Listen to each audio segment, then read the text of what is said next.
apapun yang diperbuat dengan Kapiten Jawa, itu semuanya tidak ada harapan mau dipetik hari nanti. Secara logika, secara nalar, orang itu kalau masih terdogma dan terdoktrin, kayaknya itu semuanya tuh nggak ada orang yang berbuat ikhlas kok.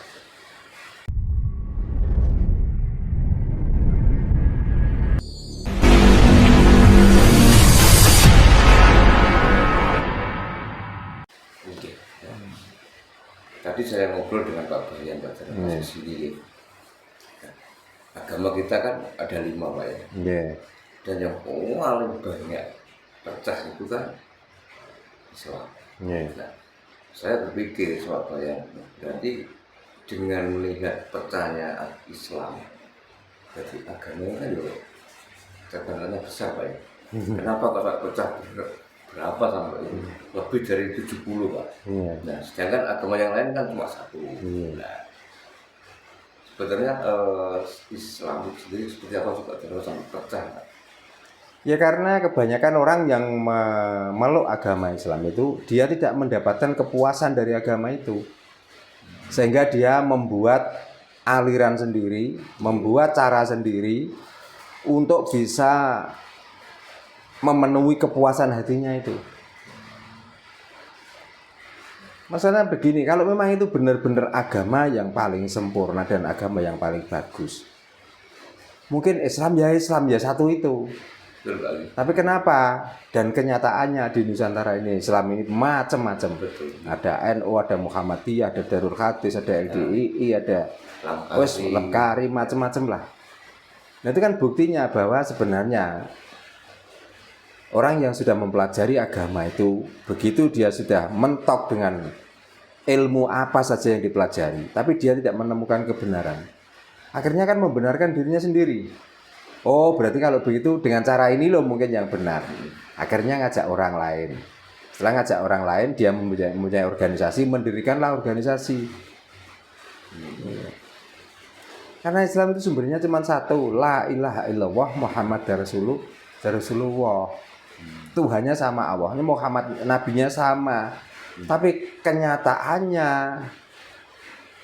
prakteknya kok tidak seperti itu, Pak. Nah, berarti kalau begitu, itulah bukti ketidakpuasan pemeluk agama tertentu, ya, dengan mempelajari ilmu yang sudah mentok lah. Maka kalau sudah mentok, dia juga akan melahirkan atau menciptakan buku-buku baru atau kitab-kitab baru lagi. Yang intinya apa? Ya intinya pembenaran perilaku mereka sendiri atau spirit mereka. Dan semuanya itu kan mengklaim itu yang paling benar. Betul, nah, berarti kalau begitu di dalam agama tertentu tersebut belum bisa dipertanggungjawabkan kebenarannya, gitu loh. Ya pokoknya diakui tidak diakui siapapun orangnya, ya, yang dilihat yang sudah paham dengan kitab ini, kitab itu, nyatanya apa? Nyatanya setelah tahu kitab ini, kitab itu, masih mencari kitab terus. Sebenarnya untuk apa? Ya untuk supaya bagaimana tuh sebenarnya yang paling benar. Itu loh. Mestinya kalau sama-sama itu belajar atau mempelajari tentang Al-Quran cukup, nggak usah kitab ini, kitab itu. Nanti kalau nek basa ini dilokno. Kenapa tau gak kitab iku? Iki kitab rujukan. Lu agama sudah benar kok masih nganggo rujukan, coba. Apakah agama itu kalau tidak dirujuk dengan kitab-kitab pembaruan itu enggak nyampe kira-kira? Nah, inilah lucunya. Makanya kalau orang Jawa tidak pernah membicarakan tentang kitabnya. Untuk supaya kita itu menjadi orang baik bagaimana toh? Berperilakulah yang tidak menyakiti orang lain. Lalu yang kedua, kalau melihat orang itu lagi dapat susah, tolong bantulah. Tapi kan orang Jawa nggak pernah ngomong kalau kamu melakukan itu, kamu pasti akan dapat pahala. Dan kamu akan nanti diganti dengan berlipat ganda, kan nggak ada. Kan kuncinya cuma satu. Orang Jawa itu tampak becek ke titik, olo ketoro, cuman itu.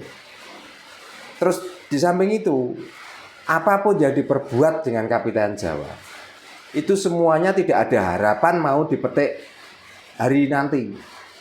Nggak ada. Karena kita itu tanam tuai.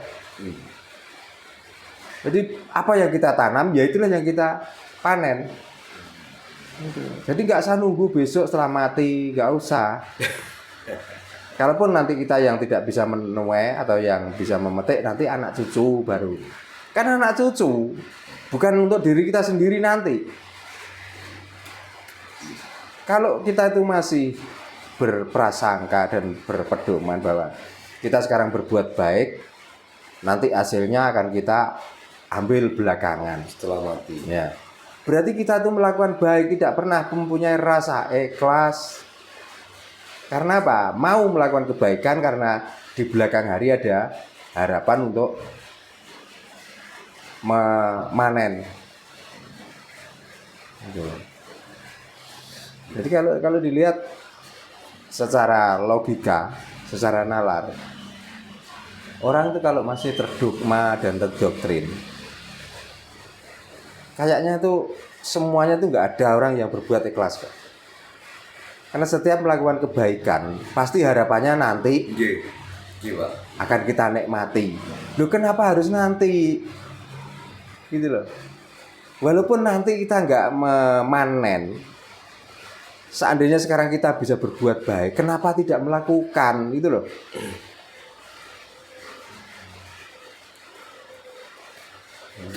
Tujuan agama, terutama Islam tadi kan Pak Darno mengatakan bahwa la ilaha illallah ya.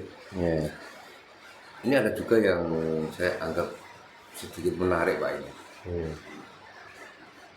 Ketika kita Muslim ya, kita menjalankan sholat, Islam kan pecah menjadi beberapa golongan Pak. Nah, kan ada yang pakai kunut gitu, ada yang enggak. Nah, berarti ini yang benar yang mana? Nah, berarti Tuhannya itu dua dong. Satu itu pakai ini, yang itu pakai benar ini, gitu. Yang mana? Ya mungkin dua-duanya itu juga benar. Gitu loh. Wong kita itu ritual. Betul, budaya Pak. Melakukan ritual budaya. Kenapa kita terus membenarkan? Membenarkan kalau saya benar, kalau orang lain salah. Nah, untuk membuktikan bahwa itu benar dan salah, yang bukti konkret, yang bukti nyata itu apa toh? Gitu loh. Masalahnya kan kita itu sekedar melakukan ritual budaya.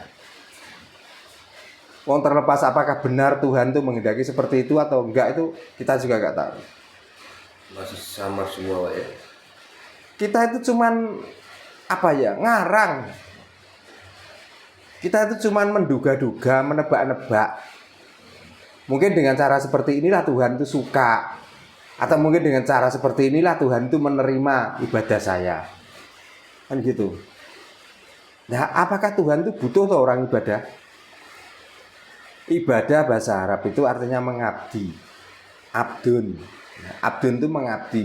Lah mengabdi dalam arti apa? Karena kamu itu hidup, maka jagalah hidupmu, itulah mengabdi. Jadi kalau sudah berani hidup, jangan sia-siakan hidupmu. Kalau kamu menyia-nyiakan hidupmu, berarti kamu tidak pernah sholat dan tidak pernah ibadah. Tapi kalau kamu mau menjaga hidupmu, nah itulah orang yang sholat, orang yang ibadah. Nah, caranya gimana cara kita itu menjaga hidup? Ya kalau musim dingin ya paling tidak pakai baju lengan panjang ini. Supaya apa? Supaya tubuh kita tidak kedinginan. Kalau kedinginan nanti efeknya apa? Darah kita akan mengental. Kalau mengental apa yang terjadi? Akan menutup saraf-saraf jantung. Mungkin kita itu bisa kena penyakit demam, dan paling parah kita bisa mati. Nah, kita itu hanya disuruh menjaga hidup ini. Urusan mati itu kesalahan kita sendiri, bukan kehendak Tuhan. Kalau kamu bisa menjaga hidupmu, maka hidupmu itu akan langgeng. Tapi salah cara menjaga hidupmu, maka kamu akan mati. Berarti Kalau gitu mati itu bukan kehendak Tuhan. Tapi kita sendirilah yang kadang-kadang itu tidak mau menjaga hidup kita. Hidup ini dipakai saenake dhewe. Mungkin buktinya apa? Buktinya sekarang banyak orang kena stroke, banyak kena tekanan darah tinggi, sudah tahu. Kalau zaman dulu sama-sama makan kambing, tapi kambing waktu dulu itu kan makannya alami, organik. Nah sekarang kambing sudah pakai konsentrat, sudah pakai tambahan zat-zat yang bisa menggemukkan daging, yang bisa menghilangkan bau. Kebanyakan kimia sekarang. Sudah kimia lah, darah kita sudah tercampur kimia sendiri. Akhirnya kimia dengan kimia menumpuk.